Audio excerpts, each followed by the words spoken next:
సరదాగా మార్ట్లోకి అయితే వచ్చేసాను అనమాట. ఎందుకు చూసాక నాకైతే ఇక్కడ లీచీ పండ్లు అయితే ఇక్కడ ఈ మధ్య ఎప్పుడెప్పుడు దొరుకుతాయి తిందామని చూస్తున్నాను. బయట ఎక్కడ ఇంతకుముందు రోడ్డు మీద పెట్టేవాడు కానీ ఇప్పుడైతే ఎక్కడ పెట్టలేదు అనమాట. ఇక్కడ చూడండి, ఈ మార్ట్లోకి రాగానే మార్ట్ లోపల అన్ని రకరకాల కాయలు ఉన్నాయన్నమాట. ఇవ్వండి, అవి అయితే కివీ పండ్లు అనమాట.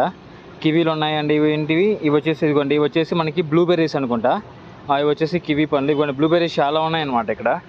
ఇవి కాస్ట్ చూస్తే మాత్రం 299 300 చెప్తున్నాడు వీళ్ళైతే మాత్రం. ఇక్కడ అవి గట్టిగా ఒక 20 కాయలు కూడా ఉండవు వాటిల్లో. అండ్ ఇక్కడైతే మనకి యాపిల్స్ ఉన్నాయండి. ఇది వచ్చేసి డ్రాగన్ ఫ్రూట్స్ అన్నీ ఉన్నాయి. ఈ ఫ్రూట్స్ నాకు తెలియదు, మీకు ఎవరికైనా తెలిసిన మాత్రం నాకైతే కామెంట్ చేయండి. కింద ఉన్నటువంటి ఇవి కూడా నాకు తెలియదు, వాటిని కూడా ఎవరైనా తెలిసింటే కామెంట్ చేయండి.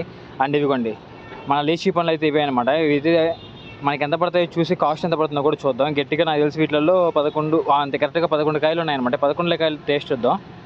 136 గ్రాములు ఉన్నాయి. కాస్ట్ వచ్చేసి 54 రూపీస్ అంతే. వీళ్ళు ఇక్కడ ఫోన్పే చేసామంటే 26 పైసెస్ కూడా కట్ అయిపోతాయి అనమాట. అది డబ్బులు ఇచ్చామంటే 54 మాత్రమే తీసుకుంటారు. అందుకని డబ్బులు ఇచ్చేసాను అనమాట. 24 పైసెస్ మిగిలించుకోవడానికి.